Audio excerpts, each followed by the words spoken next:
Okay, really quickly, let's take a look at this clip.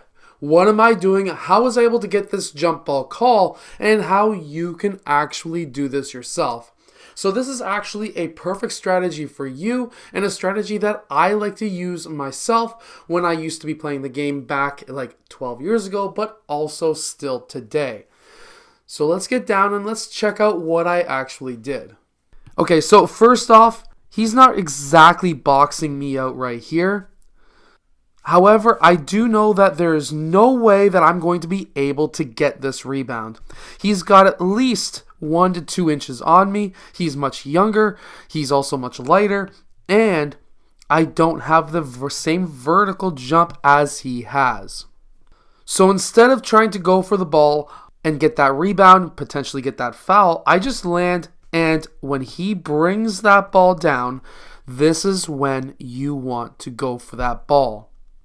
So at this time, I get my arm right in between his body and that ball. At this point in time, there is absolutely nothing that he's going to be able to do. He's not going to be able to pass out of that. My arm is in the way, and I'm not even touching his body as of yet. So there's no foul that is happening here.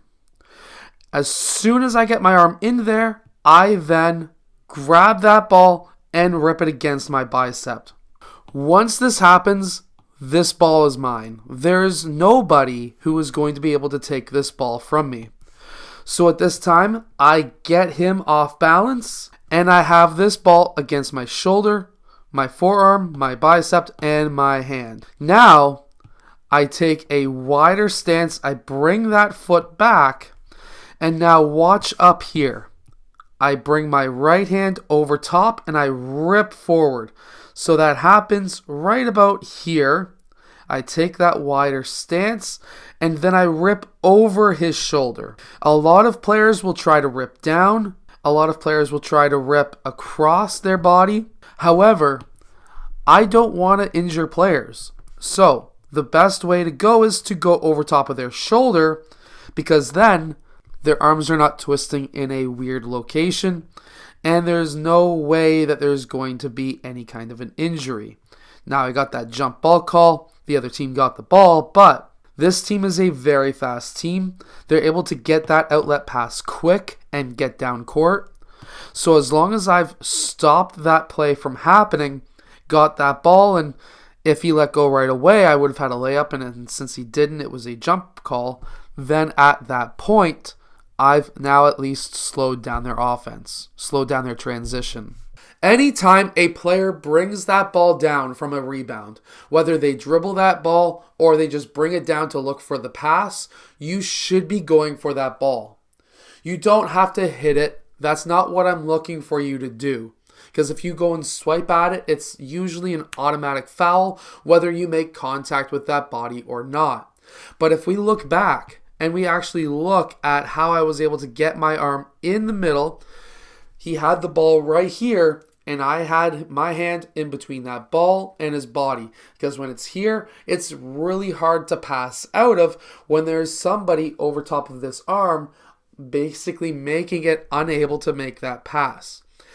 And then, because I'm quick enough, I guess, I was able to, after getting my arm in there, I was able to then hold that ball right here, and then I was able to lift up, get him off balance, take a wider stance, get my other hand, and then rip over top of his shoulder. That is how you can get a win on a jump.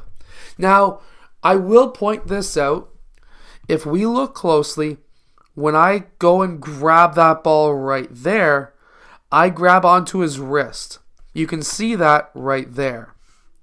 Now, in FIBA rules, if your hand is attached to the ball, it is technically classified as part of the ball. It comes down to referee's decision as if it's a foul or not. If you grab that wrist and the referee is not calling that foul, then at that point, there is really absolutely nothing that player can do, because you have 100% control of what his hand is doing and what that ball is doing. Now, if the referees are calling that, then of course you cannot do that. However, because I understand the rules, and generally at least Toronto Peel region refs don't call many fouls in general. In fact, I had a recent game where they only called 2 fouls an entire half. Then at that point, you can get away with just a bit more so that you can have more control over your opponent. And that is what we're doing here. That's when I got my second hand on the ball itself. And we were able to then, or I was able to then, of course, rip it. And there was absolutely nothing that player was going to be able to do to get that ball back.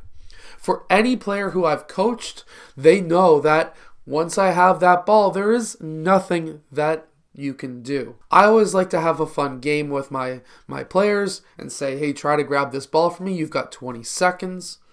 And they generally, or actually 100% of the cases, they can't get that from me. So if you can really work on your bicep strength, your wrist strength, that is going to really help you, plus your core strength, to be able to get a couple of wins off of a jump ball.